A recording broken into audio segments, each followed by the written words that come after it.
ফরিদপুরের সালথায় আধিপত্য বিস্তার নিয়ে সংঘর্ষ, আহত অর্ধশতাধিক। বিএনপি জামায়াতের সমর্থকদের মধ্যে সংঘর্ষ ও গুলির ঘটনায় থমথমে পাবনার ঈশ্বরদী।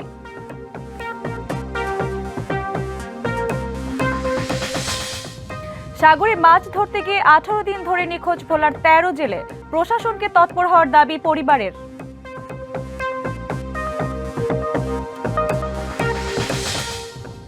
মুন্সিগঞ্জে 2 বছরেও আলোর মুখ দেখেনি পানি শোধনাগার প্রকল্প। পানির গুণগত মান নিয়ে আপত্তি থাকায় ঝুলে আছে প্রকল্পটি।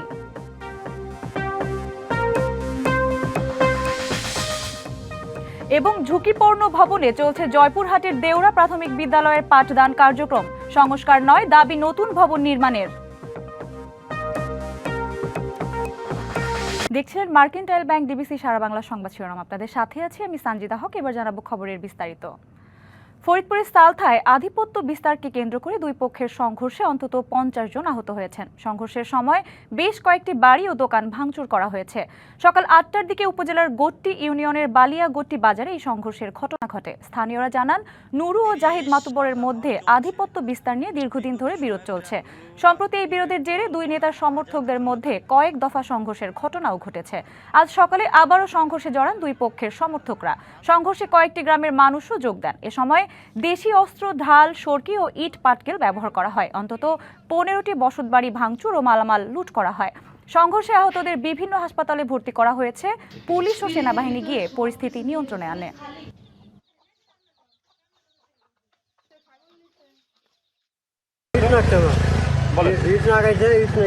গ্রামে কিছু লোক আছে যাদের মনে করে যে কুড়ে খাওয়ার কিছু লোক নাই, সেই সমস্ত লোক এলাকায় ভেজা লাগায় মনে করেন যে আজকে আমাদের ক্ষতি, আমার টাকা পয়সা ঘর বাড়ি ভেঙেছে, সব নিয়ে গেছে, বুঝছেন। সংঘর্ষের পরে আমরা পরিস্থিতি পুলিশ মোতায়েন করি, অতিরিক্ত পুলিশ মোতায়েন করি এবং পরিস্থিতি এখন আমাদের নিয়ন্ত্রণে। দুই পক্ষের সংঘর্ষ ও গুলির ঘটনায় থমথমে পাবনার ঈশ্বরদী। একে অপরের বিরুদ্ধে পাল্টাপাল্টি অভিযোগ তুলেছে বিএনপি ও জামায়াত। পাবনা 4 আসনে জামায়াত মনোনীত প্রার্থী অধ্যাপক আবু তালেব মণ্ডল ও জেলা বিএনপির আহ্বায়ক হাবিবুর রহমান হাবিবের সমর্থকদের মধ্যে বৃহস্পতিবার ব্যাপক সংঘর্ষ হয়। এ ঘটনার পরপরই বেশ কিছু ভিডিও ছড়িয়ে পড়ে সামাজিক যোগাযোগ মাধ্যম ফেসবুকে। প্রতিপক্ষের লোকজনকে টার্গেট করে এক যুবককে আগ্নেয়াস্ত্র হাতে গুলি করতে দেখা যায়। তুষার মণ্ডল নামের ওই যুবক অধ্যাপক আবু তালেব মণ্ডলের ভাতিজা মামুন মণ্ডলের অন্যতম সহচর এবং জামায়াতের সক্রিয় কর্মী। অভিযোগ তুললেও বিএনপি বা জামায়াত কোনো পক্ষই নেয়নি আইনি আশ্রয়।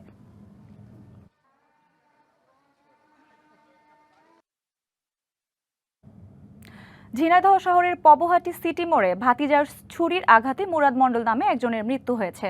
শনিবার দুপুরে ঘটনা ঘটে। ঘটনার পর থেকেই অভিযুক্ত সৌরভ মণ্ডল পলাতক। স্থানীয়রা জানান, কথা কাটাকাটির জেরে মুরাদ তার চাচাতো ভাই আলমকে থাপ্পড় মারে। এতে ক্ষিপ্ত হয়ে মুরাদকে খুঁজতে থাকে আলমের ছেলে সৌরভ মণ্ডল। শনিবার দুপুরে মুরাদ দোকানে বসেছিল। সে সময় সৌরভ মোটরসাইকেলে 9 থেকে 10 জনকে সাথে নিয়ে মুরাদের ওপর ধারালো অস্ত্র দিয়ে হামলা চালায়। স্থানীয়রা ছুটে আসলে তারা পালিয়ে যায়। মুরাদকে উদ্ধার করে সদর হাসপাতালে নিলে চিকিৎসক তাকে মৃত ঘোষণা করেন। পুলিশ জানায়, হত্যায় জড়িতদের আটকের চেষ্টা চলছে।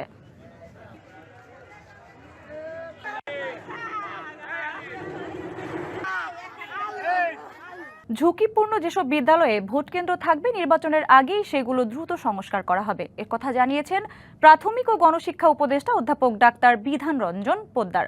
সকালে ভোলায় প্রাথমিক বিদ্যালয়ের অবকাঠামো এবং শিক্ষার গুণগত মান উন্নয়নে অংশীজনদের নিয়ে মতবিনিময় সভা শেষে তিনি আরও জানান, আগামী বছর জানুয়ারির শুরুতেই শিক্ষার্থীদের হাতে নতুন বই তুলে দেওয়া হবে। উপদেষ্টা জানান, হাওর, চর ও পাহাড়ে বসবাসরত শিক্ষা কর্মকর্তা ও প্রাথমিক বিদ্যালয়ে শিক্ষকদের বিশেষ ভাতা দেওয়া হবে।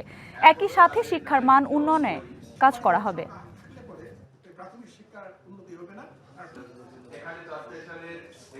প্রাথমিক বিদ্যালয়ে শিক্ষার মান উন্নয়নের জন্যই আমরা সমগ্র উদ্যোগ নিচ্ছি। আমাদের মূল টার্গেট এইটাই। এবার আমি নিশ্চয়তা সহকারে বলতে পারি, অবশ্যই সব বই পাবেন, কারণ এখনই জেলা পর্যায়ে বেশিরভাগ বই চলে এসেছে। ফলে অবশ্যই জানুয়ারির শুরুতেই সব বই পেয়ে যাবেন। শিক্ষক কর্মচারী বিধিমালায় থাকা সব বৈষম্য দূর করতে 8 দফা দাবিতে রংপুরে শিক্ষক সম্মেলন করেছে সরকারি কলেজ শিক্ষক সমিতি। দুপুরে নগরীর একটি বেসরকারি কনফারেন্স রুমে আয়োজিত সম্মেলনে বক্তারা শিক্ষকতা পেশায় নন ক্যাডার পদে ক্যাডার অনুপ্রবেশ বন্ধ, পে প্রোটেকশনের মাধ্যমে বেতন বৈষম্য নিরসন, বদলি প্রথা চালু, পেশায় 8 বছরের সহকারী অধ্যাপক, 12 বছরের সহযোগী আর 16 বছরে অধ্যাপক পদে পদোন্নতির দাবি করেন। দ্রুত দাবি আদায় না হলে কঠোর কর্মসূচির হুঁশিয়ারি দেন তারা।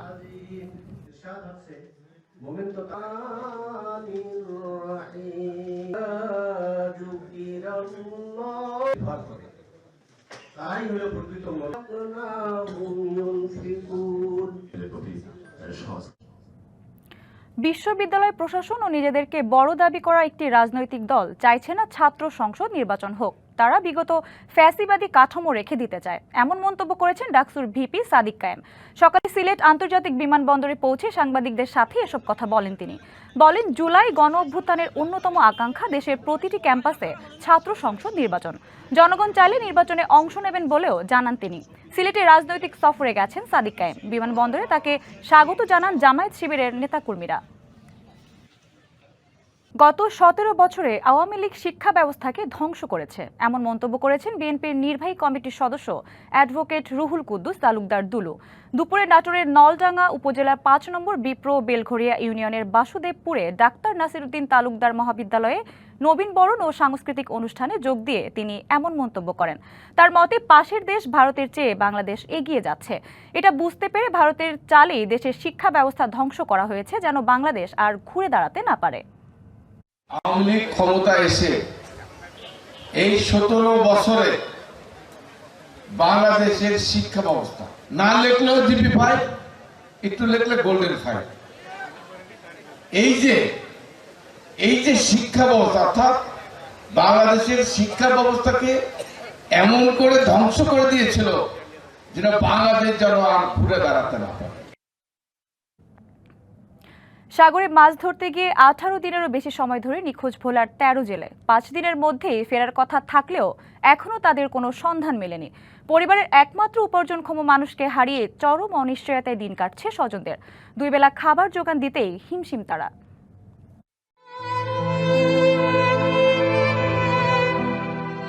ভোলার লালমোহন উপজেলার মা বাবাহারা সীমা বেগমের গত 4 মাস আগে বিয়ে হয় একই এলাকার বাক প্রতিবন্ধী যুবক সাব্বিরের সাথে। অর্থকড়ি না থাকায় বিয়ে হয়েছিল প্রতিবেশীদের সাহায্যে। অভাবের সংসার হলেও সুখী ছিলেন সীমা সাব্বির দম্পতি, কিন্তু স্বপ্নের ছোট্ট পরিবার এখন পরিণত হয়েছে দুঃস্বপ্নে।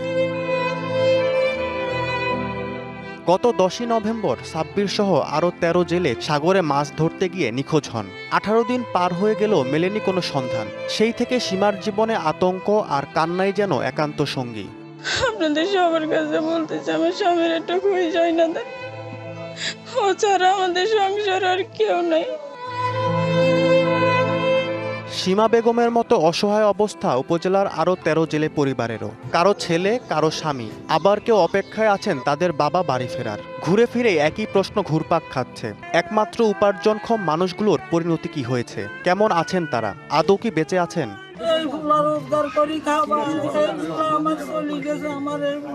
আমার স্বামী যদি না থাকে আমরা পথের ভিখারি হয়ে যাব। মেয়েটার মাও নাই, বাপও নাই, এমন এই ছেলেটা আমাদেরকে সংসার চালাতে, এখন আমার এই ছেলের কোনো খবর পাইতেছি না। আমরা অসুবিধে গেছি অনটা এই পর্যন্ত আগের লোকটা যদি কোনো রকমের খোঁজ করি পাওয়া যায়। নিখোঁজ জেলেদের সন্ধানে সংশ্লিষ্ট দপ্তরগুলো চেষ্টা অব্যাহত রেখেছে বলে জানায় উপজেলা প্রশাসন। তাদের অনুসন্ধানের জন্য সংশ্লিষ্ট কর্তৃপক্ষকে পত্র প্রদান করেছি। এছাড়াও আমাদের পক্ষ থেকে কোস্টগার্ডকে অনুরোধ করা হয়েছে দাপ্তরিকভাবে, এবং তাদের অনুসন্ধানের জন্য সব ধরনের কার্যক্রম গ্রহণ করা হয়েছে। একদিকে স্বজনদের ফেরার অনিশ্চয়তা, অন্যদিকে একমাত্র উপার্জনক্ষম ব্যক্তিকে হারিয়ে দিশেহারা জেলে পরিবারগুলো। দ্রুত নিখোঁজ জেলেদের সন্ধান বের করে নিরাপদে বাড়ি ফিরিয়ে আনার দাবি স্বজনদের। আবু গো, তুমি কই গেছো? আমি তো তোমার লাই কান্দি। আমার পোলা হারিয়ে না। DBC news desk. মুন্সিগঞ্জের হাটলক্ষ্মীগঞ্জ এলাকার প্রায় 11 কোটি টাকার পানি শোধনাগার প্রকল্প বিভিন্ন জটিলতায় অকেজো অবস্থায় পড়ে আছে।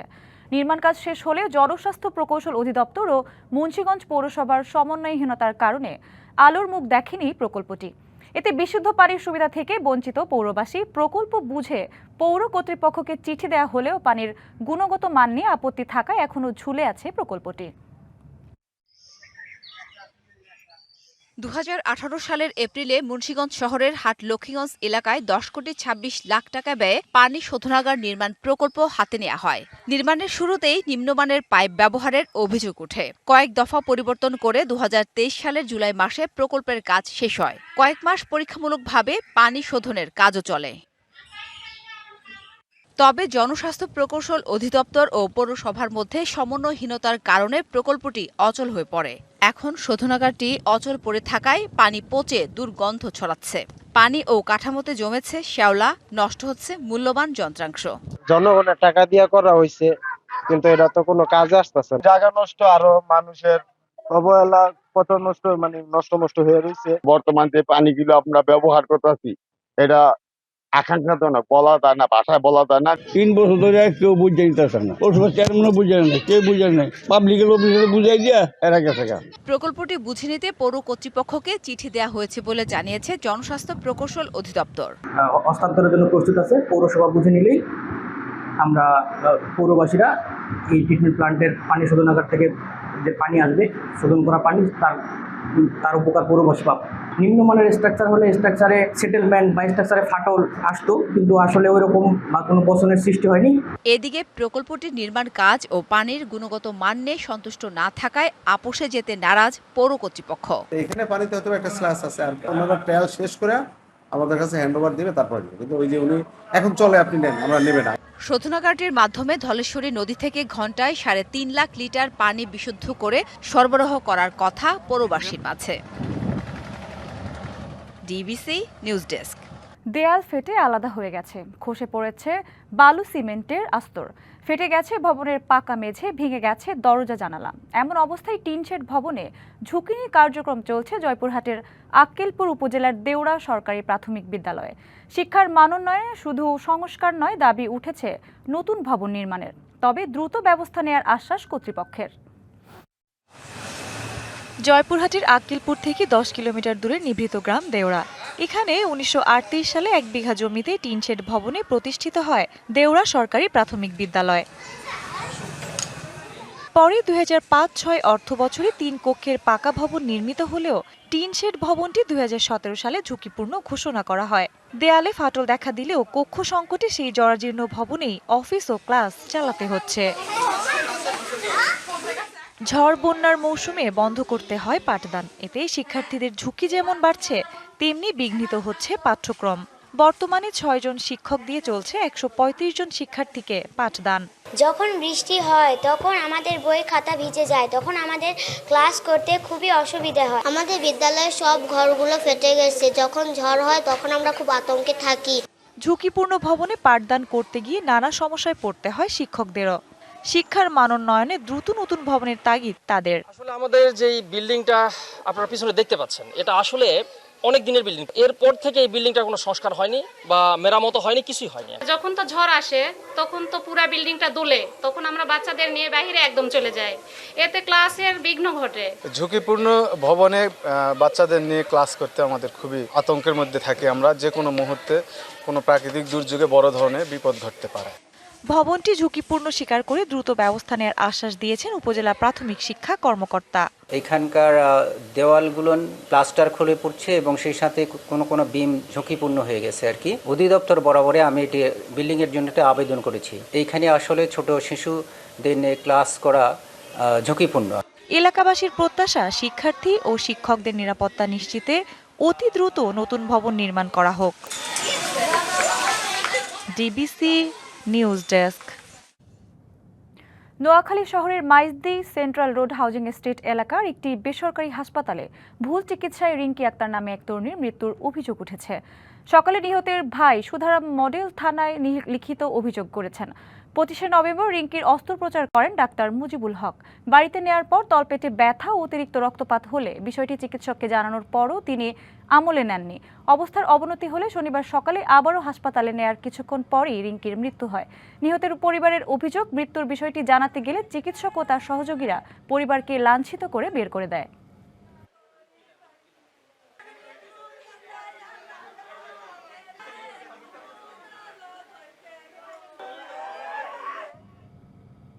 ফেনীতে ফেসবুকে ফ্ল্যাট বন্ধকের বিজ্ঞাপন দিয়ে মা ছেলের অভিনব প্রতারণার ফাঁদে ২৭ পরিবার এখন সর্বশান্ত। লাভের আশায় অগ্রিম লাখ লাখ টাকা দিয়ে ফ্ল্যাট বন্ধক নিয়ে এখন মূল টাকা হারাতে বসেছেন ভুক্তভোগীরা। সকালে হাশেম ম্যানশনের সামনে প্রতারণার শিকার ১৭ জন ভুক্তভোগী ও তাদের পরিবার প্রতারকদের খুঁজে বের করে দৃষ্টান্তমূলক শাস্তির দাবি জানিয়ে সংবাদ সম্মেলন করেন। পলাতক প্রতারকদের দ্রুত গ্রেপ্তারের দাবি জানিয়ে ন্যায় বিচার এবং কষ্টার্জিত অর্থ পুনরুদ্ধারের সহযোগিতা চান তারা। সংবাদ সম্মেলনে ভুক্তভোগী পরিবারের পক্ষে কামাল হোসেন বলেন, হাশেম মেনশনের মালিক মৃত আবুল হাশেমের স্ত্রী বিবি আয়েশা ও তার 2 ছেলে অভিনব প্রতারণার মাধ্যমে নিজেদের মালিকানাধীন বাড়ির 6টি ফ্ল্যাট মোট 27 জনের কাছে বন্ধক দিয়ে প্রায় 1.5 কোটি টাকা নিয়ে পালিয়ে গেছে। অটোরিকশার দাপটে যানজটের নগরীতে পরিণত হয়েছে খুলনা। যাত্রী সেবার কথা বলে সিটি কর্পোরেশনের 10,000 ইজি বাইকের অনুমোদন দিলেও চলাচল করছে দ্বিগুণ। এতে ভেঙে পড়েছে ট্রাফিক ব্যবস্থা। জনদুর্ভোগ পৌঁছেছে চরমে। পরিত্রাণ পেতে চালকদের প্রশিক্ষণ ও অবৈধ যান অপসারণের উদ্যোগ নিয়েছে প্রশাসন।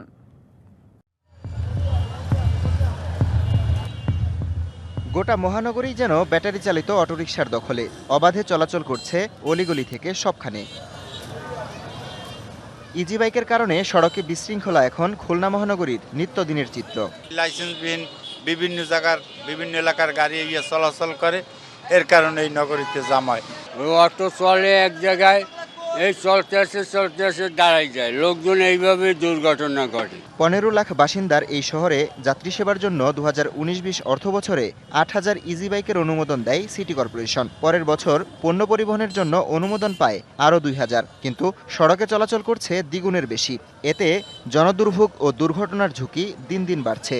সিটি কর্পোরেশন লাইসেন্স দেওয়ার কোনো সংস্থা না, কিন্তু আমরা দেখছি খুলনা একটি ব্যতিক্রম উদ্যোগ। বর্তমান পরিস্থিতি রয়েছে যে পঙ্গপালের মতো সারাদিন কিন্তু সমস্ত সড়ক জুড়ে শুধু এই 3 হুইলার, তারপর ইজি বাইক, 3 চাকার যানে ভরা থাকে। যানজট নিরসন ও দুর্ঘটনা রোধে 8,000 চালকের প্রশিক্ষণের ব্যবস্থা করেছে পুলিশ। সিটি কর্পোরেশন যেভাবে এই 10,000 যে অনুমোদন দিয়ে ফেলছে, এই 10,000 ইজি বাইক ড্রাইভারদের তাদেরকে কন্ট্রোল করার জন্য চেষ্টা আমরা 1 বছর আগে থেকে শুনতেছিলাম, সেটা কিন্তু তারা বাস্তবায়ন এখনো করতে পারেন নাই। নগরীর পথঘাট যানজট মুক্ত করতে অনুমোদনহীন অটোরিকশা অপসারণের উদ্যোগ নিয়েছে সিটি কর্পোরেশন। আমরা আশা করি যে দ্রুত এই শহরের যানজট নিয়ন্ত্রণ হবে এবং খুলনা মানুষ উপকৃত হবে। এই কারণে আমরা খুলনা নগরবাসী, মেট্রোপলিটন পুলিশ, ট্রাফিক বিভাগ এবং খুলনা সিটি কর্পোরেশন যৌথভাবে এই অভিযান অব্যাহত রাখবে। তবে সিটি কর্পোরেশনের এই উদ্যোগ কতটা কার্যকর তা নিয়ে সংশয় সচেতন নাগরিকদের। জাঁকজমকপূর্ণভাবে উদ্যোগ গ্রহণ করা হয়, কিন্তু দুঃখজনকভাবে কিছুদিন পরে উদ্যোগ থেমে যায়, যানজটও অনেক সময় বেড়ে যায়। এই উদ্যোগের ফলে আসলে এই সমস্যার সমাধান কতটা হবে সেটা নিয়ে আমরা এখন পর্যন্ত আসলে স্বপ্ন দেখতে পারি না। সড়কে শৃঙ্খলা ফেরাতে অবৈধ যানবাহনের বিরুদ্ধে নিয়মিত অভিযানের দাবি নগরবাসীর। DBC news desk. 4 দফা দাবি আদায়ে ঠাকুরগাঁও সুগার মিলের শ্রমিক কর্মচারীরা মিলের প্রধান ফটকে গেট মিটিং, সংবাদ সম্মেলন, জেলা প্রশাসক, পুলিশ সুপার, উপজেলা নির্বাহী কর্মকর্তা ও থানার ভারপ্রাপ্ত কর্মকর্তার কাছে দাবিনামা প্রদান কর্মসূচি পালন করেছেন। বাংলাদেশ চিনি শিল্প কর্পোরেশন শ্রমিক কর্মচারী ফেডারেশনের কেন্দ্রীয় কর্মসূচির অংশ হিসেবে ঠাকুরগাঁও সুগার মিল শ্রমিক কর্মচারী ইউনিয়ন এই কর্মসূচির আয়োজন করে। বক্তারা বলেন, বহুদিন ধরে দাবি জানানো হলেও তা বাস্তবায়ন হয়নি। শ্রমিকদের ন্যায্য অধিকার নিশ্চিতে দাবি আদায় না হলে আন্দোলন আরও কঠোর হবে। আগামী 3রা ডিসেম্বর পর্যন্ত শ্রমিকদের ধারাবাহিক কর্মসূচি চলবে। টাঙ্গাইল সদরের ঘাড়িন্দার রানাগাছা এলাকায় 2 বছরের মেয়াদের সেতুর কাজ শেষ হয়নি 5 বছরেও। কাগজে কলমে কাজ দেখে অতিরিক্ত 5 কোটি টাকার বিল তুলে লাপাত্তা পুরাতন ঠিকাদার। ভোগান্তির যাত্রা দীর্ঘ হয় 3 উপজেলার বাসিন্দাদের। টাঙ্গাইল সদরের রানাগাছা এলাকায় বংশাই নদীতে 27.5 কোটি টাকা ব্যয়ে 296 মিটার দৈর্ঘ্যের এই সেতুটির কাজ শুরু হয় 2020 সালে, যা 2025-এর শেষ ভাগে এসেও চলাচল উপযোগী করতে পারেনি কর্তৃপক্ষ। এরই মধ্যে কাগজে কলমে 40% কাজ দেখিয়ে 11 কোটি 7 লাখ টাকার বিল তুলে লাপাত্তা ঠিকাদারি প্রতিষ্ঠান মোয়েনউদ্দিন লিমিটেড ও মেসার্স দীপ কনস্ট্রাকশন। ফলে নানাভাবে এর খেসারত দিতে হচ্ছে টাঙ্গাইল সদর, বাসাইল ও কালিহাতী উপজেলার কয়েক লাখ মানুষকে। একটা মানুষ অসুস্থ হয়, দেখা যায় যে খেতে খেতে মনে করেন যে সমস্যা হয়ে যায়। ব্রিজ না থাকাতে ভাই আমাদের অনেক ভোগান্তি হইতেছে। ব্রিজ থাকলে আমরা অনেক মানুষ উপকৃত হই। ব্রিজটা হলে পরে আমাদের টাঙ্গাইল যাতায়াত করতে অনেকটা সুবিধা হয়। হয়তো বা এলজিডির গাফিলতি আছে, এই কারণে বৃষ্টি হইতেছে না। ইউপি চেয়ারম্যান বলছেন এর প্রভাব পড়েছে শিক্ষা, স্বাস্থ্য ও গ্রামীণ অর্থনীতিতে। এদিকে আমাদের ব্রিজ হলো এই নর্থ কোলাকটা আর এদিকে বুকটা, এই মাঝখানে কোনো ব্রিজ নাই। সেই সুবাদে এখানে ব্রিজটা যদি হয়ে যায় আমাদের, আমি যেটা মনে করি যে অন্তত ৩-৪ লক্ষ লোকের সুবিধা হবে এখানে। গেল বছরের জুনে আবারও কাজ শুরু করে নতুন ঠিকাদারি প্রতিষ্ঠান। তাদের দাবি এখন পর্যন্ত কাজ শেষ হয়েছে মাত্র ৩৫%। আমাদের নদীর মধ্যে একটা পায়ারের কাজ বাকি আছে, মূলত ওটা পানির মধ্যে আছে। ওটা করতে পারলে আমাদের কাজের প্রোগ্রেস আরও বাড়তো আর কি। আমাদের কাজের টাইম শিডিউল 2 ইয়ার্সের মধ্যে কাজ কমপ্লিট করে দিতে পারবো ইনশাল্লাহ। নতুন ঠিকাদারের নির্ধারিত তারিখে কাজ সমাপ্তির আশা এলজিইডির কর্তৃপক্ষের। প্রজেক্ট আমাদের হ্যান্ড ওভার হবে 15/6/26। তো ঠিকাদারের যেরকম ফ্লো আছে তাতে মনে হয় মূল স্ট্রাকচারটা এই ডেটের মধ্যে করা সম্ভব। অ্যাপ্রোচে কিছু কাজ আছে, এখন ওইটার জন্য কিছু সময় লাগতে পারে, অথবা ঠিকাদারের যা গুডউইল আছে সে এই সময়ের ভিতরে ইনশাল্লাহ কাজটা শেষ করতে পারবে। 5 কোটি টাকা অতিরিক্ত ব্যয়ে 21 কোটি টাকায় সেতুটির সমাপ্তের কার্যাদেশ পেয়েছে চৌধুরী এন্টারপ্রাইজ ও দুর্গা এন্টারপ্রাইজ নামের 2 ঠিকাদারি প্রতিষ্ঠান। Sohel Talukdar, DBC news, Tangail. আশ্বাসের আর বিশ্বাস নাই, সেতু ছাড়া উপায় নাই স্লোগানে ভোলা বরিশাল সেতু নির্মাণের দাবিতে ভোলায় মানববন্ধন হয়েছে। দুপুরে ভোলা প্রেস ক্লাবের সামনে কর্মসূচি পালন করেছে পরিবর্তন যুব উন্নয়ন সংস্থা সংগঠন। দ্রুত ভোলা বরিশাল সেতু নির্মাণে কার্যকর পদক্ষেপ নেওয়ার আহ্বান জানান তারা। আগামী 72 ঘন্টার মধ্যে ভোলা বরিশাল সেতুর দাবির ব্যাপারে কোনো সিদ্ধান্ত না আসলে কঠোর আন্দোলনের হুঁশিয়ারি দেওয়া হয়। পাশাপাশি ভোলাকে সারা বাংলাদেশ থেকে বিচ্ছিন্ন করার হুমকি দেন তারা।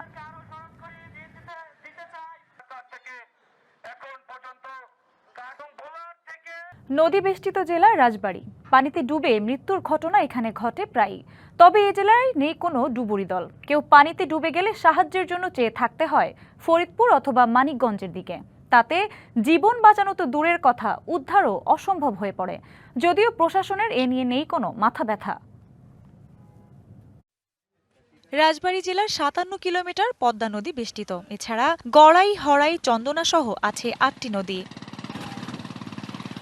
জেলায় মোট 5টি ফায়ার সার্ভিস স্টেশন রয়েছে, তবে কোনো স্টেশনেই নেই ডুবুরি দল। তাতে কেউ নদীতে ডুবে গেলে বেঁচে থাকার সম্ভাবনা ক্ষীণ হয়ে যায়। অনেক সময় মরদেহ উদ্ধারও সম্ভব হয় না। আমাদের রাজবাড়ীতে কয়েকটা দুর্ঘটনা ঘটে গেছে, গত বছর একজন মারা গেছে। মানুষ মারা গেলে ভাইসে কোথায় না কোথায় চলে যাচ্ছে, কোনো খোঁজ খবর নেই। নদীতে কোনো ডুবুরি নিয়োগ নাই।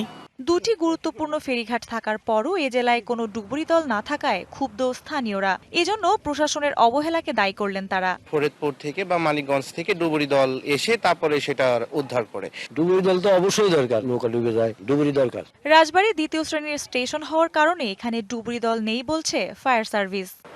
এটা একটা 2য় শ্রেণীর স্টেশন, পর্যায়ক্রমে 1ম শ্রেণীর স্টেশন হলে আমাদের ডুবুরির সংখ্যা বাড়লে আশা করি আমরাও ভবিষ্যতে রাজবাড়ীতে ডুবুরি পাবো। পানিতে ডুবে মৃত্যুর হার ইনশাল্লাহ কমে আসবে আমার বিশ্বাস। গত 6 বছরে সরকারি হিসেবে জেলায় পানিতে ডুবে মৃত্যু হয়েছে 40 জনের। DBC news desk. সুন্দরবনের ভাইজোড়া খাল এলাকা থেকে করিম শরীফ বাহিনীর 2 ডাকাতকে অস্ত্র, গোলাবারুদ সহ আটক করেছে কোস্টগার্ড।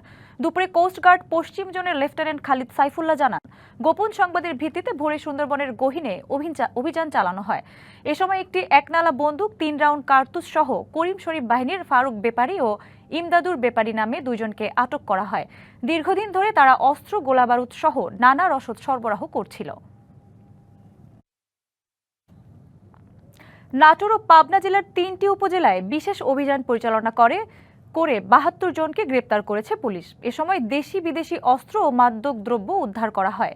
দুপুরে রাজশাহী রেঞ্জের ডিআইজি মোহাম্মদ শাহজাহান সংবাদ সম্মেলনে জানান, শুক্রবার মধ্যরাত থেকে শনিবার সকাল 11টা পর্যন্ত নাটোরের নলডাঙ্গা, সিংড়া ও পাবনার ঈশ্বরদীর উপজেলায় অভিযান পরিচালনা করে অস্ত্র ও মাদক দ্রব্য উদ্ধার করা হয়। এ সময় 13টি দেশি, 1টি বিদেশি অস্ত্র, 1 কেজি 100 গ্রাম গাঁজা ও 200 পিস ইয়াবা জব্দ করা হয়। সারা দেশের বিভিন্ন জেলায় বিএনপি চেয়ারপারসন বেগম খালেদা জিয়ার রোগ মুক্তি কামনায় দোয়া মাহফিল হয়েছে। সকালে সিলেটের দক্ষিণ সুরমা তেতলি জামে মসজিদে দোয়া মাহফিলের আয়োজন করা হয়। এতে অংশ নেন সিলেট ৩ আসনের বিএনপি মনোনীত প্রার্থী এম এ মালিক। সেখানে উপস্থিত মুসল্লিরা বেগম খালেদা জিয়ার রোগ মুক্তির জন্য বিশেষ দোয়া করেন। টাঙ্গাইলের সদর উপজেলার বাজিতপুরে জামিয়া আরাবিয়া মদিনাতুল উলুম মাদ্রাসায় এতিম শিশুদের নিয়ে দোয়া মাহফিলের আয়োজন করা হয়। যোগ দেন দলের প্রচার সম্পাদক সুলতান সালাউদ্দিন টুকু। বলেন, বেগম খালেদা জিয়া দ্রুত সুস্থ হয়ে আবারও দেশের মানুষের পাশে দাঁড়াবেন, এটাই প্রার্থনা। এছাড়া লালমনিরহাট জেলা বিএনপির অস্থায়ী কার্যালয় হামারবাড়িতে দোয়া মাহফিলের আয়োজন করা হয়। অংশ নেন লালমনিরহাট সদর আসনের বিএনপি মনোনীত প্রার্থী অধ্যক্ষ আসাদুল হাবিব দুলু।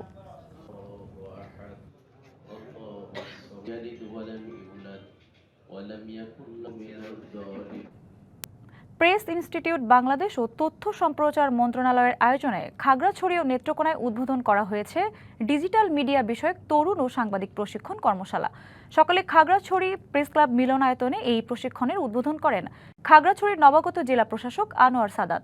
প্রশিক্ষণ কর্মশালায় ডিজিটাল মিডিয়া ব্যবহারের আধুনিক কৌশল, ফ্যাক্ট চেকিং সহ সাংবাদিকতার নতুন নতুন দিক তুলে ধরা হয়। এছাড়া নেত্রকোনায় তরুণদের ডিজিটাল দক্ষতা বৃদ্ধির জন্য সকালে দিনব্যাপী প্রশিক্ষণের উদ্বোধন করেন নেত্রকোনা সদর আসনে বিএনপি মনোনীত প্রার্থী অধ্যাপক ডাক্তার আনোয়ারুল হক।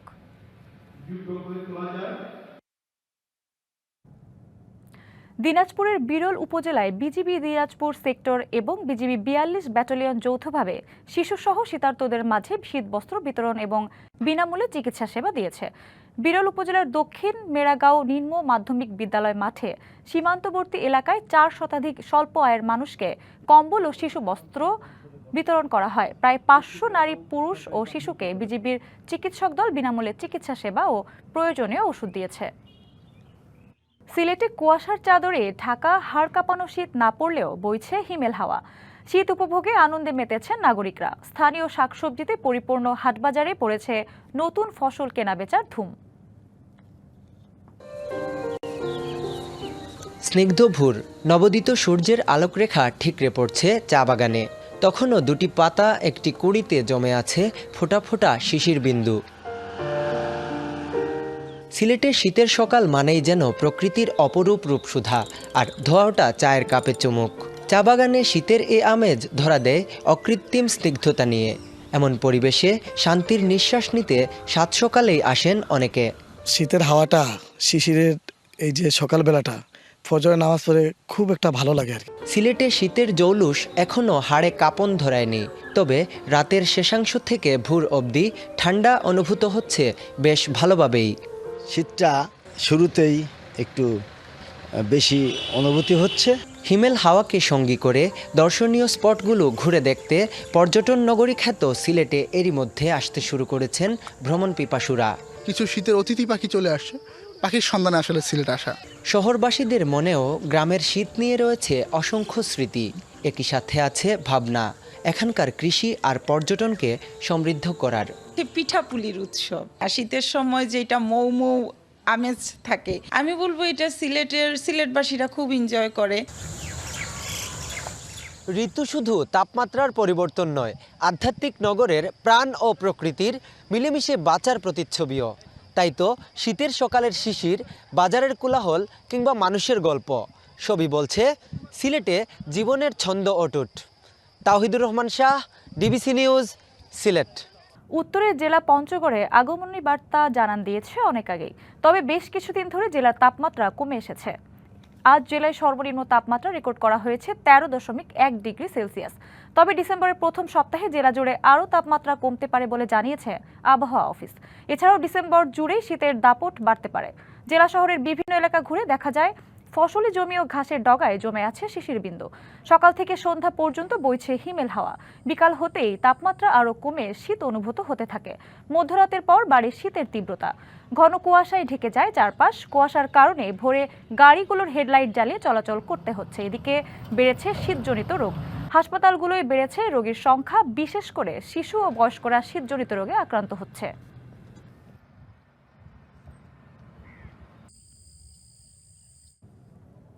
টাঙ্গাইল ৬ আসনে জুয়েল সরকারকে বিএনপির মনোনয়ন দেওয়ার দাবিতে আয়োজিত মানববন্ধন ও বিক্ষোভ মিছিলে হামলার ঘটনা ঘটেছে। এতে অন্তত ৭ জন আহত হয়েছেন। দুপুরে দেলদুয়ারের এলাসিন বাজারে এ ঘটনা ঘটে। স্থানীয়রা জানান, জুয়েল সরকারকে বিএনপির চূড়ান্ত মনোনয়ন দেওয়ার দাবিতে সকালে এলাসিন বাজারে মানববন্ধন শেষে সমর্থকরা একটি বিক্ষোভ মিছিল বের করেন। একই সময় বিএনপির মনোনয়ন পাওয়া রবিউল আওয়াল লাবলুর সমর্থকরাও লিফলেট বিতরণ করছিলেন। এ সময় কথা কাটাকাটির এক পর্যায়ে লাবলুর সমর্থকরা জুয়েল সরকারের মিছিলে হামলা চালায় বলে অভিযোগ উঠেছে। পরে উভয় পক্ষের মধ্যে সংঘর্ষ ও ধাওয়া পাল্টা ধাওয়া শুরু হয়। এতে কমপক্ষে ৭ জন আহত হন। খবর পেয়ে পুলিশ ঘটনাস্থলে পৌঁছে পরিস্থিতি নিয়ন্ত্রণে আনে। ঘটনার পর এলাকায় উত্তেজনা বিরাজ করছে।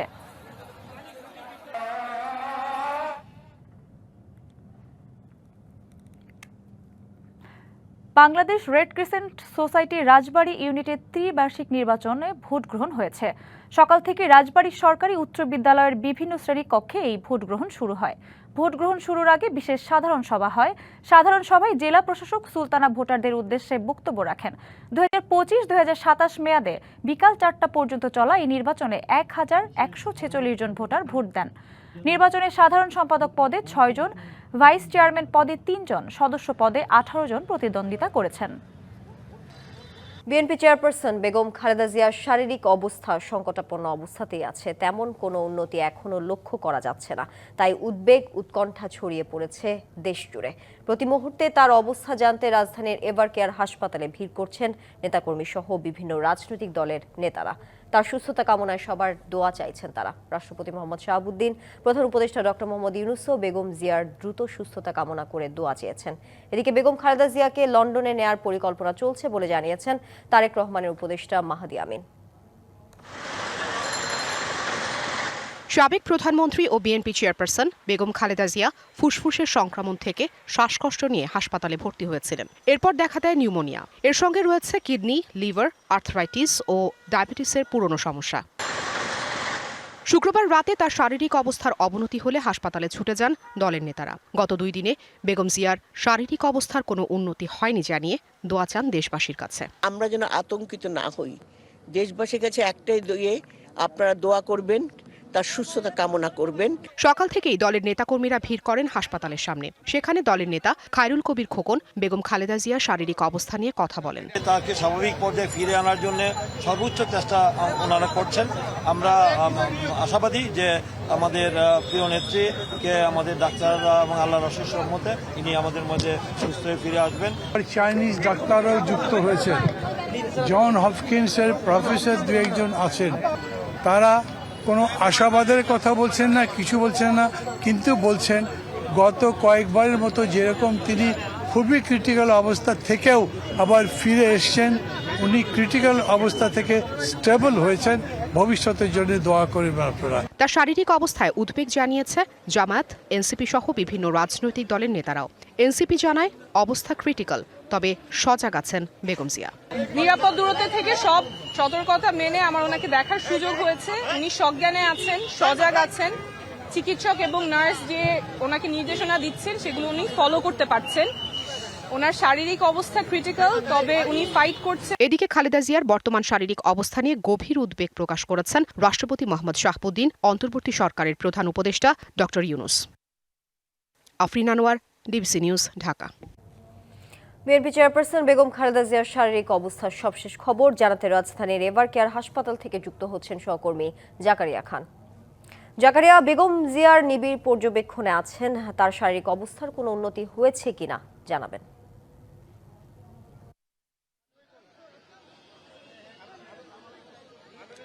জি, আপনারা জানেন যে গত 23শে নভেম্বর রবিবারে তার ফুসফুসের সংক্রমণ থেকে আসলে শ্বাসকষ্ট হয় এবং সেই জটিলতার কারণে তাকে রাজধানীর এভারকেয়ার হাসপাতালে ভর্তি করা হয়, নিয়ে আসা হয় এবং তারপরে কিন্তু তাকে তার স্বাস্থ্যের অবনতি হওয়াতে কিন্তু তাকে প্রথমে আইসিইউতে এবং তারপরে কিন্তু তাকে সিসিইউতে স্থানান্তর করা হয়। এবং আমরা আজকে এখন পর্যন্ত যতটুকু জানতে পেরেছি, কিছুক্ষণ আগে বিএনপির আন্তর্জাতিক বিষয়ক সম্পাদক অসীম উনি জানাচ্ছিলেন সাংবাদিকদের যে উনি দেখে এসেছেন বেগম জিয়াকে এবং তিনি যে যতটুকু আমাদেরকে জানাচ্ছিলেন যে তার স্বাস্থ্যের অবস্থা আসলে এখনো অপরিবর্তিত রয়েছে, তবে তার উচ্চ রক্তচাপের যে জটিলতাটি ছিল সেটি একটু স্থিতিশীল, অর্থাৎ কিছুটা ভালোর দিকে। তবে এটিকে আসলে উন্নতি বলছেন না, উনি বলছেন যে এটা আসলে একটা সাইন যে হয়তো ভালোর দিকে যাওয়া শুরু করছেন। তবে তাকে এখনো যেটি বলা হচ্ছিল যে তাকে বাইরে নেওয়ার একটি প্রক্রিয়া চলছে, এয়ার অ্যাম্বুলেন্স সহ যেগুলো ব্যবস্থা নেওয়া হচ্ছে, সেক্ষেত্রে কিন্তু তার স্বাস্থ্য আর একটু উন্নতি না হলে কিন্তু তাকে বাইরেও নিয়ে যাওয়া সম্ভব আমরা জানতে পেরেছি। এবং এই তার স্বাস্থ্যের এখন যেই বিষয়গুলো নিয়ে আসলে গতকাল রাতে মেডিকেল বোর্ড থেকে একটু ব্রিফ করা হয়েছিল, সেখানে বলা হয়েছিল যে তিনি আসলে এখন রেসপন্স করছেন, মানুষের ডাক্তার তারপর নার্সদের কথাতে সাড়া দিচ্ছেন। তো আসলে এটিকে উন্নতি বলতে চাচ্ছেন সবাই, এবং সবাই তার জন্য দোয়া চাচ্ছেন। দেশ থেকে অগণিত ভক্ত, দলীয় নেতাকর্মীরা হাসপাতালের সামনে এসে ভিড় করছেন। তাদের আসলে একটাই আশা যে তাদের নেত্রীকে যে কোনো মূল্যে সুস্থ হয়ে আবার তাদের মাঝে ফিরিয়ে আনা। তো বেগম খালেদা জিয়ার স্বাস্থ্য সম্পর্কে আমার কাছে এতটুকুই ছিল সর্বশেষ। জাকারিয়া, আপনাকে ধন্যবাদ যুক্ত থাকার জন্য। মায়ের সংকটময় অবস্থায় যে কোনো সময়ে ছেলে তারেক রহমানের দেশে ফেরার কথা শোনা যাচ্ছে নানা মাধ্যমে। তবে দেশের রাজনৈতিক বাস্তবতার পরিস্থিতি প্রত্যাশিত পর্যায়ে উপনীত হওয়া মাত্রই মাতৃভূমিতে ফেরা সম্ভব হবে বলে ফেসবুক পোস্টে জানিয়েছেন বিএনপির ভারপ্রাপ্ত চেয়ারম্যান তারেক রহমান। সকালে তার ভেরিফাইড ফেসবুক পোস্টে লিখেছেন, এমন সংকটকালে মায়ের স্নেহ স্পর্শ পাবার তীব্র আকাঙ্ক্ষা যে কোনো সন্তানের মতো তারও রয়েছে। তবে অন্য সকলের মতো সিদ্ধান্ত গ্রহণের সুযোগ অবারিত ও একক নিয়ন্ত্রণাধীন নয়। এমনকি স্পর্শকাতর বিষয়টি বিস্তারিত বর্ণনার অবকাশও সীমিত বলেও উল্লেখ করেন তিনি। বেগম খালেদা জিয়ার শারীরিক অবস্থায় উদ্বেগ জানানোর পাশাপাশি সুস্থতা কামনা করায় প্রধান উপদেষ্টা সহ সকল রাজনৈতিক দলের প্রতিও কৃতজ্ঞতা জানান তিনি। তেজগাঁওয়ের কার্যালয়ে প্রধান উপদেষ্টা ডক্টর মোহাম্মদ ইউনূসের সভাপতিত্বে উপদেষ্টা পরিষদের বিশেষ সভা অনুষ্ঠিত হয়েছে। এতে সাবেক প্রধানমন্ত্রী ও বিএনপি চেয়ারপারসন বেগম খালেদা জিয়ার দ্রুত আরোগ্য কামনা করে দোয়া ও মোনাজাত অনুষ্ঠিত হয়। ধর্ম উপদেষ্টা আফম খালিদ হোসেন মোনাজাত পরিচালনা করেন। সভায় বৈদেশিক অনুদান রেগুলেশন সংশোধন অধ্যাদেশ 2025-এর খসড়া নীতিগত ও চূড়ান্তভাবে অনুমোদন হয়। এই সংশোধনের ফলে বর্তমান আইনের কয়েকটি ধারায় পরিবর্তন এসেছে। এনজিও নিবন্ধনের নিয়ম সহজ হয়েছে এবং অনুদান অবমুক্তির শর্তগুলো সহজ করা হয়েছে। বছরে 50 লাখ টাকা পর্যন্ত অনুদানের ক্ষেত্রে আর অনুমোদন প্রয়োজন হবে না। সভায় প্রবাসী কল্যাণ উপদেষ্টা ডক্টর আসিফ নজরুল আরব আমিরাতে জুলাই গণ অভ্যুত্থানে অংশ নেওয়ার অভিযোগে বিভিন্ন সময়ে বন্দী থাকা অবশিষ্ট 24 জনকে অচিরেই মুক্তি দেওয়ার বিষয়ে উপদেষ্টা পরিষদকে অবহিত করেন।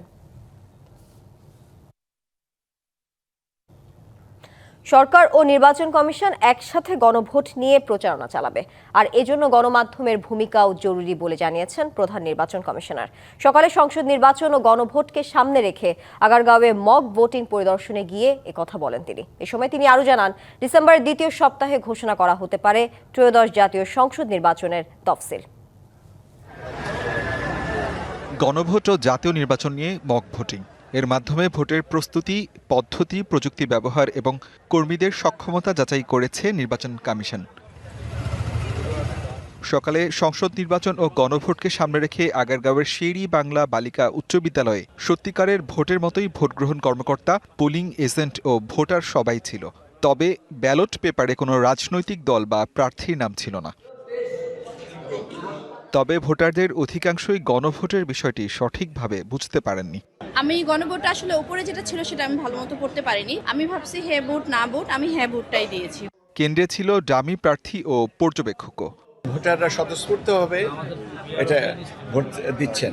পরিদর্শনে গিয়ে প্রধান নির্বাচন কমিশনার বলেছেন, সরকার ও নির্বাচন কমিশন একসাথে গণভোট নিয়ে প্রচারণা চালাবে। আমাদের অতিরিক্ত দায়িত্ব হিসেবে একটা রেফারেন্ডাম, একটা গণভোট একটা এসেছে। এই গণভোট একসাথে করতে হবে আমাদের, এবং আজকে একদম রিয়েল টাইম অ্যাসেসমেন্ট করে দেন আমরা নেক্সট প্ল্যানিংটা করব। ডিসেম্বরের দ্বিতীয় সপ্তাহে তফসিল ঘোষণার আশার কথাও জানান তিনি। তফসিল হুপফুলি আমরা যেটা আশা করছি দ্বিতীয় সপ্তাহে হবে ডিসেম্বরে। মোটামুটি ভাবে প্রিপারেশন আমাদের আছে, কোনো অসুবিধা নেই, অসুবিধা হবে না ইনশাল্লাহ। আমরা সবাই মিলে ইনশাল্লাহ যে ওয়াদা জাতিকে দিয়েছি সেটা আমরা ইনশাল্লাহ ডেলিভার করব। নির্বাচনের নিয়ম অনুযায়ী ভোট গ্রহণ থেকে শুরু করে ফলাফল প্রকাশ পর্যন্ত সব আনুষ্ঠানিকতা ছিল মক ভোটিংয়ে। নিরাপত্তা রক্ষায় ছিল আইনশৃঙ্খলা রক্ষাকারী বাহিনীর সদস্যরা। আসিফ খান, ডিভিসি নিউজ। বিগত সরকারের নজিরবিহীন লুটপাটের ফলে সৃষ্ট খেলাপি ঋণের লাগামহীন ঊর্ধ্বগতি এখন ব্যাংক খাতের প্রতিটি সূচকে আঘাত হানছে, এমনটা জানালেন বাংলাদেশ ব্যাংকের গভর্নর। আর রাজনৈতিক দলের নেতাদের মতে টাকা ছাপিয়ে আর ঋণ নিয়ে অর্থনীতিকে চাঙ্গা সম্ভব নয়, বাড়াতে হবে বিনিয়োগ। এছাড়া বন্ধ হয়ে যাওয়া ব্যবসা প্রতিষ্ঠান আবারও চালুর উপরও গুরুত্ব দেন তারা।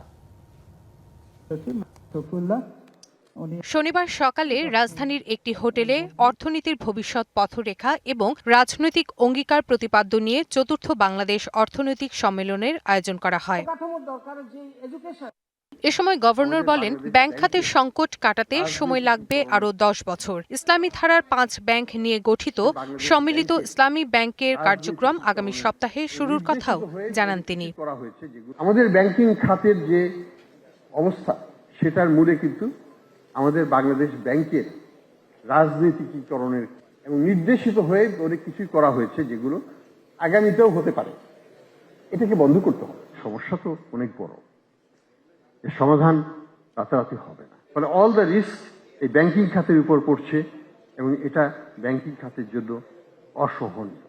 অনুষ্ঠানে উপস্থিত ছিলেন বিভিন্ন রাজনৈতিক দলের নেতারা। বলেন, ফ্যাসিবাদের সময়ের অর্থনৈতিক বন্দোবস্ত পরিবর্তন করে নতুন অর্থনৈতিক ব্যবস্থা গড়ে তুলতে হবে।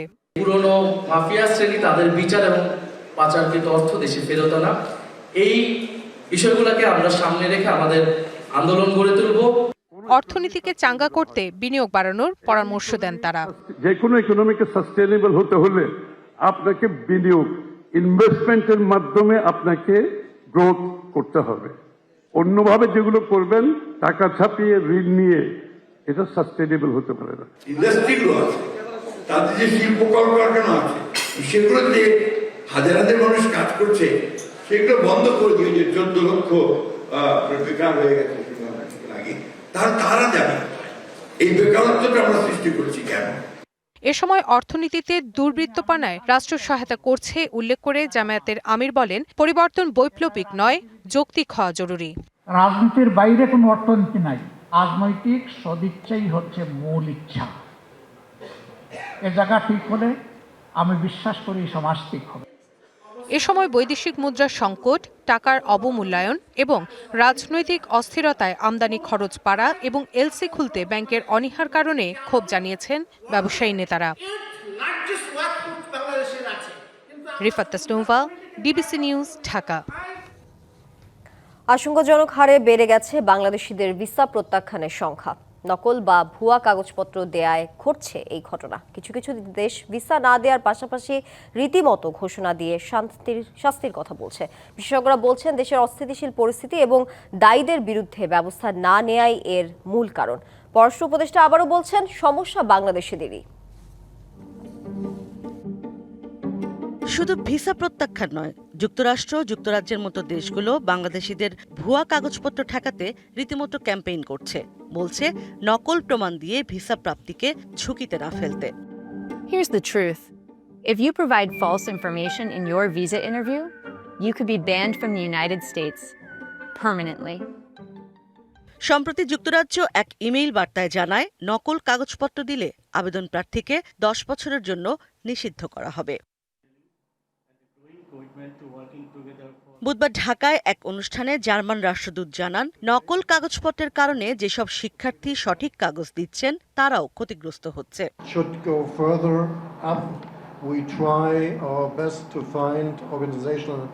আন্তর্জাতিক সম্পর্ক বিশ্লেষক বলছেন, রাজনৈতিক স্থিতিশীলতা না থাকায় অনেকে মরিয়া হয়ে দেশ ছাড়তে গিয়ে এই ঘটনা ঘটাচ্ছে। সরকারের এমন কোনো কাঠামো তৈরি করা দরকার যাতে এমন ঘটনা আর না ঘটে। অনেকেই মনে করে যে দেশে যেহেতু ইনস্টেবিলিটি এবং সেই ব্যক্তির যদি কোনো সুযোগ থাকে সে তখন স্বাভাবিকভাবে অন্য দেশে যাবে যেটা স্টেবিলিটি আছে। সরকারি করা উচিত যে তুমি যদি কখনো ফেক ডকুমেন্টস করো তাহলে তোমার পাসপোর্টটা বাজেয়াপ্ত হয়ে যাবে। এই ধরনের কতগুলো কাঠামো তৈরি করা দরকার। পররাষ্ট্র উপদেষ্টা সমস্যা সমাধানের উপায় না বাতলালেও নিজেদের স্বভাব পরিবর্তনের পরামর্শ দেন। এটা ঠেকানোর একটাই উপায়, সেটা হলো নিজেদের ঘর সামলানো, এবং সেটা আনফর্চুনেটলি আমার হাতে তো না।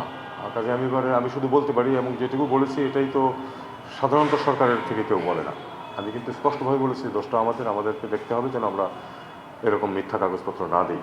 প্রত্যেকটি দেশে আমাদের এই সমস্যা হচ্ছে শুধু এই কারণে। এদিকে বিভিন্ন ট্রাভেল এজেন্সির কর্ণধাররা বলছেন, বিভিন্ন ক্ষেত্রে ভিসা প্রত্যাখ্যানের সংখ্যা এখন 50 ভাগেরও বেশি। ইশরাত জাহান উর্মি, ডিবিসি নিউজ, ঢাকা। ফেব্রুয়ারিতে ত্রয়োদশ জাতীয় সংসদ নির্বাচন। সারা দেশ প্রস্তুত হচ্ছে একটি অবাধ, সুষ্ঠু ও গ্রহণযোগ্য নির্বাচনের জন্য। কি ভাবছেন সাধারণ মানুষ থেকে শুরু করে আগামীর জনপ্রতিনিধিরা, সে কথা জানাতে ডিবিসি নিউজে ইলেকশন এক্সপ্রেস ছুটে যাচ্ছে সব সংসদীয় আসনে। এখন আছে সংসদীয় আসন 147, ময়মনসিংহ 2-এ।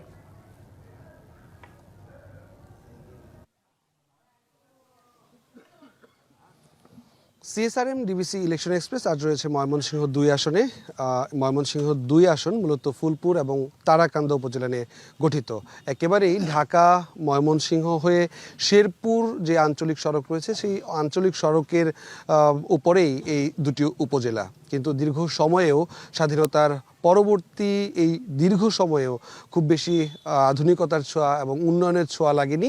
সড়ক জনপদ কিছুটা উন্নয়ন হলেও মানুষের জীবনে যে মৌলিক চাহিদা, সেটার কোনো উন্নয়ন হয়নি বলে অভিযোগ এখানকার সাধারণ ভোটারদের। আমার সাথে এখন এই মুহূর্তে রয়েছেন বাংলাদেশ জামায়াত ইসলামী মনোনীত এই আসনের প্রার্থী, এমপি প্রার্থী আনোয়ার হাসান সুজন।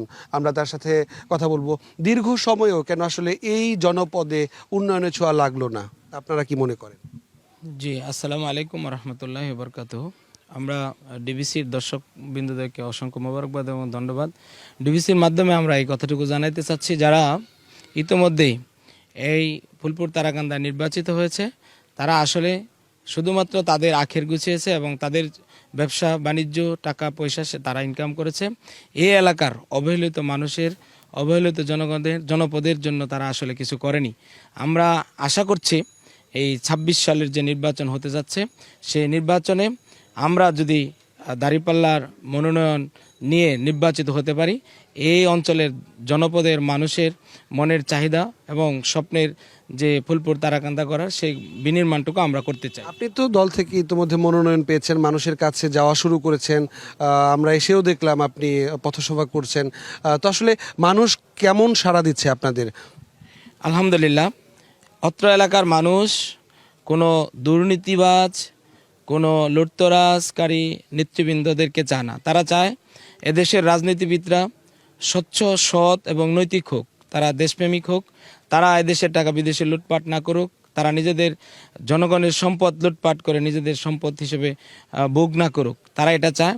এই বিগত 5 তারিখের পরে এই বাংলাদেশের মানুষ তথা ফুলপুর তারাকান্দার মানুষ চাচ্ছে একটা সৎ, যোগ্য এবং দক্ষ নেতৃত্ব এই ফুলপুর তারাকান্দায় আসুক। আমি ইতোমধ্যেই এই অত্র অঞ্চলে যত মানুষের সাথে, সাধারণ মানুষের সাথে মিশেছি, আমি জানতে পেরেছি এবং বুঝতে পেরেছি এই মানুষগুলো আমার মতো এরকম সৎ, দক্ষ এবং স্বচ্ছ, ক্লিন ইমেজের মানুষকে তারা নেতৃত্ব হিসেবে বেছে নেওয়ার সিদ্ধান্ত নিয়েছে। মাঠে এখন তো বড় একটি প্রতিদ্বন্দ্বী বিএনপি। তো আসলে আপনি নিজেকে কেন যোগ্য মনে করছেন, কেন মানুষ আপনাকে ভোট দিবে বলে আপনি মনে করেন? জি, আমরা জনগণের কাছ থেকে যেটা পেয়েছি সেটা হচ্ছে, জনগণ চাচ্ছে, এর আগেও তারা বিভিন্ন দলকে দেখেছে, বিশেষ করে বিএনপি, অন্যান্য দল, জাতীয় পার্টি, আওয়ামী লীগকে দেখেছে, তারা যে রাজনীতিবিদদের মধ্যে যে সততা, নৈতিকতা, দেশপ্রেম, জনগণের জন্য যে কমিটমেন্ট, তারা কোনোটাই পায় নাই। অতএব এই স্বাধীনতার 54 বছর পরে, আজকে 24-এর আন্দোলনের পরে আজকে বাংলাদেশের মানুষ কথা বলার সুযোগ পেয়েছে, তাদের মত প্রকাশের সুযোগ পেয়েছে। তারাকান্দার যে হাসপাতাল আছে, সেই হাসপাতাল অবকাঠামোগতভাবে উন্নত হলেও সেখানে চিকিৎসা চলে না, চিকিৎসক নেই। একই অবস্থা শিক্ষা খাতেও, একই অবস্থা তরুণদের বিভিন্ন যে কর্মসংস্থান রয়েছে সেসব বিষয়। নারী, তরুণ এবং একেবারেই প্রত্যন্ত অঞ্চলের, চরাঞ্চলের মানুষের জন্য আপনার কি পরিকল্পনা রয়েছে যদি জয়ী হতে পারেন? জি, আলহামদুলিল্লাহ, স্বাস্থ্য খাতের পরিবর্তন হচ্ছে। আমরা যে অবস্থায় এখন হসপিটালগুলো আছে, আমাদের এখান থেকে প্রচুর মানুষ ময়মনসিংহ হসপিটালে যায়, ময়মনসিংহ মেডিকেল কলেজ হসপিটালে, সেখানে চাপ বেড়ে যায়। আর এই দূরত্বতম রাস্তাটুকু অতিক্রম করতে আমাদের এই রুগীদের অনেক কষ্ট হয়ে যায়, অনেকে আমাদের মা বোনেরা মৃত্যুবরণ করে থাকেন। তা আমরা উদ্যোগ নিয়েছি, যদি জামায়াত ইসলাম এই ফুলপুর তারাকান্দা থেকে নির্বাচিত হয়, যে পরিমাণ আসন আছে সিট আছে, বরাদ্দ আছে, এর দ্বিগুণ পরিমাণ সিট আমরা খুব দ্রুত সময়ে ফুলপুর তারাকান্দায় আমরা হসপিটালে উন্নীত করব। সে সাথে প্রত্যাশার প্রতিফলন মানুষের হবে, এমনটাই প্রত্যাশা। আপনাকে ডিবিসি ইলেকশন এক্সপ্রেসের সময় দেওয়ার জন্য ধন্যবাদ। দর্শক, আমরা রয়েছি ময়মনসিংহ 2 আসনে। পরবর্তী বুলেটিনে অন্য কোনো প্রার্থীকে নিয়ে আবারও তার ভাবনাগুলো আপনাদেরকে জানানোর চেষ্টা করব। সে পর্যন্ত ভালো থাকুন। ডিবিসি নিউজের সাথে। আন্তর্জাতিক প্রসঙ্গ, অভিবাসীদের আশ্রয় সংক্রান্ত আবেদনের কার্যক্রম বন্ধ ঘোষণা করেছে যুক্তরাষ্ট্র। এর আগে তৃতীয় বিশ্বের সব দেশ থেকে অভিবাসী নেওয়া বন্ধের ঘোষণা দেন দেশটির প্রেসিডেন্ট ডোনাল্ড ট্রাম্প। ওয়াশিংটন ডিসিতে ন্যাশনাল গার্ডের 2 সেনাকে গুলির ঘটনার জেরে এই সিদ্ধান্ত নেয় যুক্তরাষ্ট্র। দ্বিতীয় মেয়াদে ক্ষমতায় বসার পরেই অবৈধ অভিবাসীদের বিরুদ্ধে কঠোর অবস্থানে আসেন মার্কিন প্রেসিডেন্ট ডোনাল্ড ট্রাম্প। অভিবাসীদের গণহারে ফেরত পাঠানো, শরণার্থী গ্রহণের সংখ্যা ব্যাপকভাবে কমানো এবং মার্কিন ভূখণ্ডে জন্ম নেওয়া শিশুদের স্বয়ংক্রিয়ভাবে নাগরিকত্ব পাওয়ার অধিকার বাতিলের উদ্যোগ নেন তিনি। এরই মধ্যে বুধবার ওয়াশিংটন ডিসিতে ন্যাশনাল গার্ড সদস্যকে গুলি করে হত্যার ঘটনার পর অভিবাসন প্রক্রিয়ায় ব্যাপক কড়াকড়ি শুরু করেছে যুক্তরাষ্ট্র, যার ভিত্তিতে দেশটিতে সব ধরনের রাজনৈতিক আশ্রয়ের আবেদন নিষ্পত্তি সাময়িকভাবে বন্ধ করে দিয়েছে ট্রাম্প প্রশাসন। ইউএস সিটিজেন অ্যান্ড ইমিগ্রেশন সার্ভিসের পরিচালক জোসেফ এডলো সামাজিক যোগাযোগ মাধ্যম এক্সে জানান, সব বিদেশির সম্পর্কে নিরাপত্তা যাচাই সর্বোচ্চ নিশ্চিত না হওয়া পর্যন্ত আশ্রয় সিদ্ধান্তের কার্যক্রম বন্ধ থাকবে। মার্কিন হোমল্যান্ড সিকিউরিটি বিভাগের অধীনস্থ ইউএসসিআইএস কর্মকর্তাদের নির্দেশ দেওয়া হয়েছে, কোনো দেশেরই রাজনৈতিক আশ্রয় আবেদন অনুমোদন বাতিল বা বন্ধ করার কোনো সিদ্ধান্তই তারা এখন দেবেন না। তবে কর্মকর্তারা আবেদন যাচাই বাছাইয়ের কাজ সিদ্ধান্ত গ্রহণের আগের ধাপ পর্যন্ত চালিয়ে যেতে পারবেন। একই দিনে যুক্তরাষ্ট্রের তৃতীয় বিশ্বের সব দেশ থেকে অভিবাসন স্থায়ীভাবে স্থগিত করার ঘোষণা দিয়েছেন ট্রাম্প। তবে কোন কোন দেশকে নিষেধাজ্ঞার আওতায় আনতে চান তা স্পষ্ট করেননি তিনি। তবে বিশ্লেষকরা বলছেন, আইনি প্রতিরোধের মুখে পড়তে পারে এমন সিদ্ধান্ত। এছাড়াও এ পদক্ষেপের সমালোচনা করে জাতিসংঘ। ন্যাশনাল গার্ড সদস্যদের ওপর হামলায় আফগান নাগরিক জড়িত থাকার ঘটনায় স্থগিত করা হয়েছে দেশটির সব ধরনের ইমিগ্রেশন আবেদন। সেই সাথে ইউএসসিআইএস জানায়, যুক্তরাষ্ট্রে আসা 19 দেশের নাগরিকদের দেয়া গ্রিন কার্ড আবারও যাচাই করা হবে। আব্দুল্লাহ আল মারুফ, ডিবিসি নিউজ ডেস্ক। দর্শক, বিএনপি চেয়ারপারসনের গুলশান কার্যালয়ে এই মুহূর্তে কথা বলছেন বিএনপি মহাসচিব মির্জা ফখরুল ইসলাম আলমগীর। আমরা সরাসরি যাচ্ছি সেখানে। কালুরঘাট আমাদের স্বাধীনতা মুক্তিযুদ্ধের অনিবার্য অংশ। এই ঐতিহাসিক কালুরঘাট বেতার কেন্দ্র থেকেই শুরু হবে এবারে বিএনপির বিজয় মাস উদযাপন কর্মসূচি। 1 ডিসেম্বর বাংলাদেশের স্বাধীনতা এবং মুক্তিযুদ্ধের ইতিহাসে স্মৃতি বিজড়িত ঐতিহাসিক স্থান চট্টগ্রামের কালুরঘাট বেতার কেন্দ্র থেকে বিজয় মশাল যাত্রা শুরু করবে। মশাল মিছিল কালুরঘাট বেতার কেন্দ্র থেকে যাত্রা শুরু করে একই দিন চট্টগ্রামের বিপ্লব উদ্যানে পৌঁছাবে। বিজয় মিছিলের মশাল বহন করবেন 1971 সালের একজন বিশিষ্ট মুক্তিযোদ্ধা এবং 2014 সালের একজন জুলাই যোদ্ধা। মাফ করবেন, আপনারা লিখছেন 24, হ্যাঁ 24 হবে, 14 না, মাফ করবেন।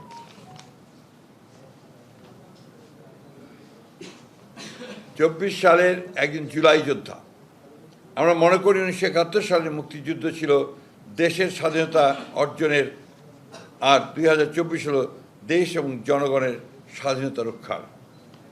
1 ডিসেম্বর চট্টগ্রাম থেকে শুরু করে পর্যায়ক্রমে কুমিল্লা, সিলেট, ময়মনসিংহ, বগুড়া, রংপুর, রাজশাহী, খুলনা, বরিশাল, ফরিদপুরে বিজয় মশাল রোড শো এবং সমাবেশ অনুষ্ঠিত হবে। প্রতিটি বিভাগে মশাল বহন করবেন বিশিষ্ট বিভাগের একজন প্রখ্যাত মুক্তিযোদ্ধা এবং একজন জুলাই যোদ্ধা।